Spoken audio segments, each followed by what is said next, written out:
de vous donner tout ce qu'on a déjà préparé. Mais venez, vous ne serez pas déçus. Vous ne serez pas déçus, vous allez vous découvrir. Parfois, la maman, quand elle reste à la maison, elle ne se connaît pas. Venez, vous allez découvrir si vous êtes une femme de Corinthe, ou bien si vous êtes une femme de Galatie, ou bien tu es une femme de Chikapa. Tu viendras pour découvrir. Nous t'attendons. J'aime quand vous vous exprimez en français parce que il y a certaines mamans qui nous suivent en ces moments. Elles se disent, ben moi je suis directrice, moi je suis médecin, moi je suis tel.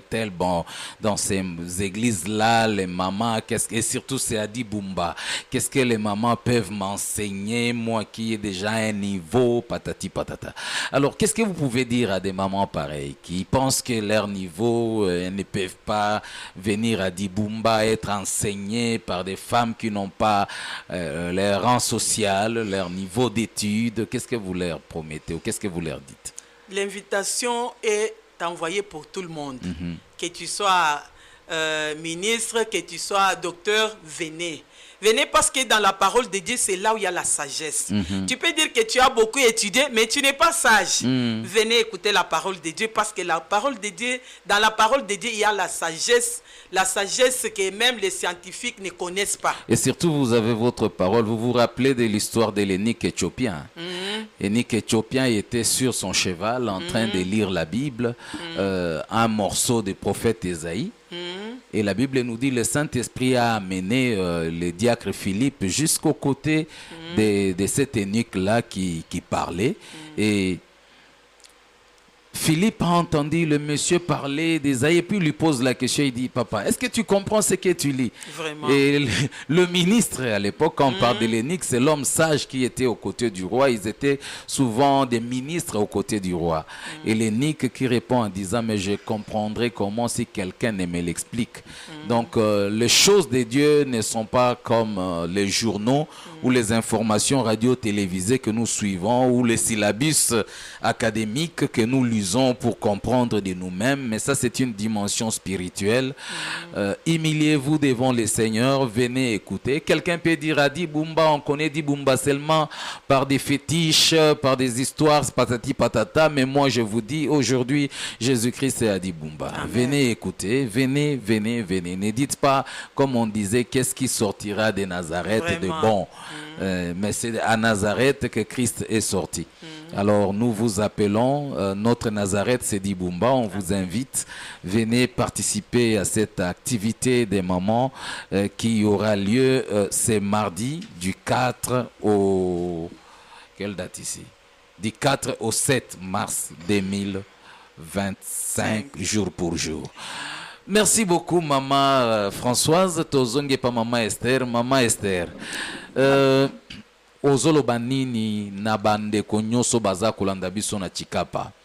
Bao peut-être azoloba nazobela moyena ya ezate ba mususu azoloba eza musika Dibumba eza musika nga nazana na kele nga nazana na Sami likolo kuna na Kamalenga ba mususu ba mebiso toza kote ya barrière kuna ni Kachongo ba mususu baza na barrière kote ya Chikapa kuna babenga yango nini papa? Barrière ya Chikapa kuna Milambu, voilà. Eza musika na adresse bapesi wana ozoyebisa bango nini?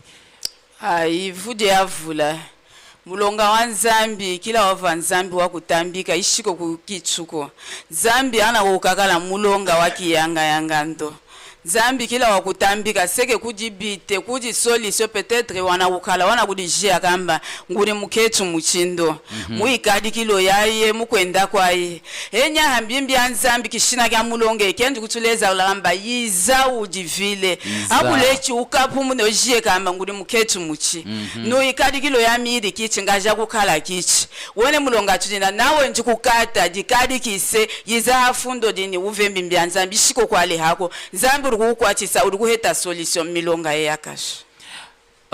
merci beaucoup Maman Esther. Mais naoki bozo benga kaka ba mama. Donc ba jeune fille baza concerné te na makambango eza kaka ba mama.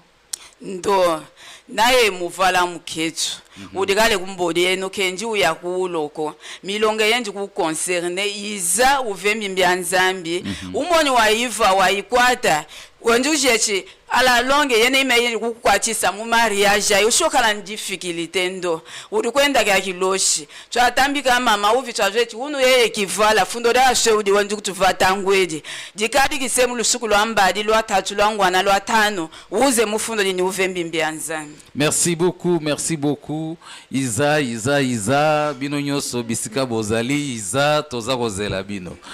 Merci Nzamba Pambola bino, Mama Esther Nzamba Pambola yo. Amen. Mama Kati. Alors yebisa biso mama ba jeune baza concerné te na makambo ngo bobengi kaka ba mama e okolobani na ba mama baza koloba ke ngana za musika moena ya ezate transport ezate mususu oloba peut-être naza malade naza na mbasu na lokolo bozo lobanini batikala na banda kupo bazobela. Qu'est-ce que vous pesa bango lokola conseil na pourquoi lelo par rapport à l'activité oi? Conseil nanga ezali boye ba nyonso bazali mosika bazana babisika ya mosika ba mi pesa kaka pona tina na koya koyoka liloba ya Nzambe pona kati na liloba ya Nzambe nde place lobiko ezali place na liloba ya Nzambe nde place mutazo fungwa na makambo ya yeba o ya yeba kite oriko bondela pe na nzela ya maloba ya Nzambe Nzamba saleli yo aux délivrance. C'est ça. Merci beaucoup Maman Kati azako beta sete kolobete ata ozako bela ata ozana difficulté ata ozana problème. D'ailleurs maman nazo kanisa makomi lobi na biso ete boya epananga bino baoyo bolembi bozana mikumba ngai na kopesa bino bonsomi. Venez à moi vous tous qui êtes fatigués et chargés, je vous donnerai du repos. C'est-à-dire sokoza fatigué na maladie na yo ozana problème ezotungisa yo yakana ntome kakobele la Nzambo yo. Esaïe lobi si ton Dieu est mort essaye le mien.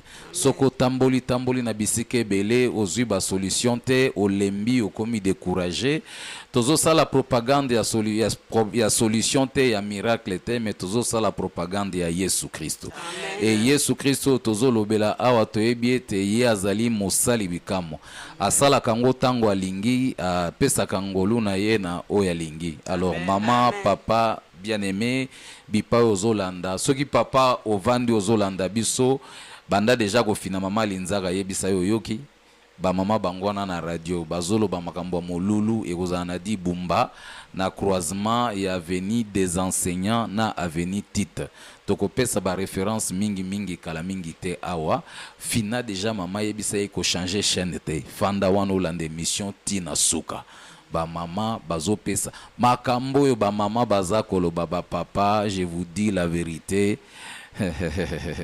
Ezaba makambo ekoya na ba réponse na ba problème sous tozana ngo na kati ya ba foyer na biso na ba problème sous tozana ngo na ba vie na biso na basi na biso. Je pense tango bakoya koyoka enseignement oyo ozali mwasi ya Corinthe to ozali mwasi ya Galate mwasi nini oyo yo ozali yaka oya kolanda malakisi oyo yeba mwasi nani oyo ozali na yebi déjà mama Sephora na ngai balilo bipai yazalaka yo pe yako yeba comme ça tango kozonga ndako papa tango mama ye mokola liboso tuna ye yoza mwasi nani apesa réponse pona yebi mokola liboso bakolobela mwasi moko tuni lobi lelo balobeli mwasi nini apesa réponse tuni bo yoza mwasi nani.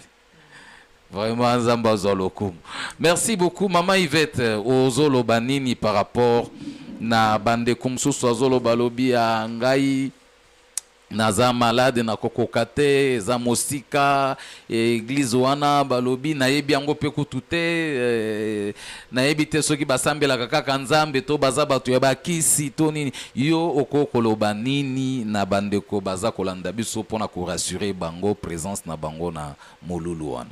Yo papa njina bila bana betu baba kaji ba jeune baji batulonda ndonga mweu meba makesa tujumwa beuni Zambi mwanda munyi wabachoka mwabuji ngenya bana babantu shikile ngujiye wanga chile lwaku lwebe ni lukalu shikile lunge lwebe lushikile lwaku wanga tejanda mun kwa lukile byanze bituto bwalu bwa mufuchi wabe benda bamukeba lwaku wanga tejanda muna jitukuja mujibichi to nikujitana. Merci beaucoup Nzambende apesaka biyano alobi belela ngai na koyano la yo belela ngai na koyano la yo na kola kisoma bomba mi ata maladi ezali ata bolembo ata oza mosika Nzambe na biso pe alingaka sacrifice soki ozali sacrifice mpo na nzambe, nzambe mpe akosala sacrifice mpo na yo. Yo na misala na nzambe, nzambe na misala na yo. Alors mama yebisa biso nano par rapport eloko ya liboso mpo nayebi ke bato mingi bazalaka soki baoki makambo ya molulu eloko ya liboso ebangisaka bango kaka likambo ya appel de fonds. Batu balembi makambo ya appel de fonds bakomi kobanga milulu po bayebi ke awa ekozalaka nani akopesa $100, nani akopesa 200, tokobima te soki 50 nani $200 ekoki te. Mama yo po koyebisa batu yaka na 100 yaka na 200 toyebaka deja awa po tozwa ba position. En tout cas papa, nous avons besoin des âmes perdues. Nous voulons que les âmes viennent à Christ. Chez nous on n'a pas besoin d'argent, faire des appels de fonds. Qui a $100, qui a $1000, non. Nous avons besoin que les gens viennent écouter la parole de Dieu. Comme notre Dieu dit ceci, que mon peuple périt faute de connaissances. Parfois, il y a des mamans qui sont à la maison, qui ne connaissent rien, qui sont dans les histoires, des histoires vaines. C'est pourquoi nous les invitons.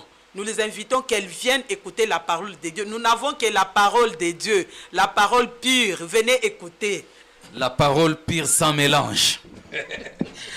Merci beaucoup maman Françoise. Je pense bandeko bazolanda biso bayoki maman Françoise a garantir biso ke ya yende kote ya liloba nzambe aye kosenga mbongo te. Donc ceux qui olembaki déjà moté molobia na kokende te kuna mbongo eleki ba église de réveil oyo bazaka ka nani akopesa 200 nani akopesa 300 na lembi na kokende te. Vraiment ya kazala libre, zala à l'aise. Zala à l'aise, zala à l'aise. Kobanga te. Oyo bongisi nde yango kopesa nzambe. Oyo bongisi te okopesa te. Mutu ako surprendre yo te. Mama si ayebisi biso awa. Nga moko pe na garantir yo po soki akalingia banda. Qui va donner à Dieu na telemi na bise mama olakaki biso na radio ke okoloba makambo ya qui va donner à Dieu te. Alors tika biso na makambo. Merci beaucoup, merci. Maman Esther. Okoyebisa ba mama nini o bazolanda biso na tikapa mobimba po toyebi ke awa culture ezaka mingi kaka ya panier lekisa 7 panier ya motei, panier ya kolamba, panier ya carburant to defaki, panier ya motera batu to defaki, panier ya motei na biso awuti mbujima ifoto sombele tike ya avion, panier ya makambo wana nyoso mama okoyebisa bana nzambe nini baya na bambongo ya babiye avion bango mutu babengaki mutei na bino eza ndenge nini yebisanga makambo yo batu bakomolemba mitema deja. Ai vude avula tata eshe mbore tumu caverne d'Adulam twana kokala milonga tutoki fala ngando nawe ajinu misongo nawe ajinu mulonga nawo waji kukombela nzambi ya kuhane solution mulonga wae twana kuhaka panye na twakarikisa kampanye na ke eglise ya mbunzu ngamba ndo twake kitunge chindo tuhane kinyi tukarikile ndo twana kudikarikila muke tukazonda tudinako usho kuvakambo tusumbile essence tushiko nupile mu micro tusumbile kinani ube envelope yenye engagement julene kindo mumbole chumwakala okeneki kumbaki niko donc yiza uvembimbi ya nzambi yiza uviko woma ulangamba ndongu ya hani hadi kutoka kinani hadi kungambila kini hadi kuoblige kini mumbole chumwadulame yakalao yiza uvembimbi ya nzambi uhete kuhwima. Mama Yvette okokoloba nini na ba mama o bazolanda yo na lokota ya Chiluba pona makambo etali ba appel de fonds makambo ya mbongo pendant que mama Yvette azoloba na technique poto mela moi soito pe mama moke ba koki tang mama zokata bo balancer biso quand même moi loyembo ya mama Sephora na kobanga te mama Sephora balilo ya caverne d'Adulam na kobanga te to kitisa quand même moi soye kauka na monoko. Mama Yvette tuchitumanyisha ba mama bajimuka sai wetu kakwena bwalu bwa makutato hawikale ne kantu kawe kupesha nzambi ngujisojeba kabene benzeje muntu to tutulomba ni lwayi bwani nzambi akwiba kulula ushintuluka mujija nzambi wende lwendu lwimpa kakwena bwalu bwa makuta kakwena bwalu bwa elebi to semene wewe pabwipi wanju kuti mwene newe wankayiba. Merci beaucoup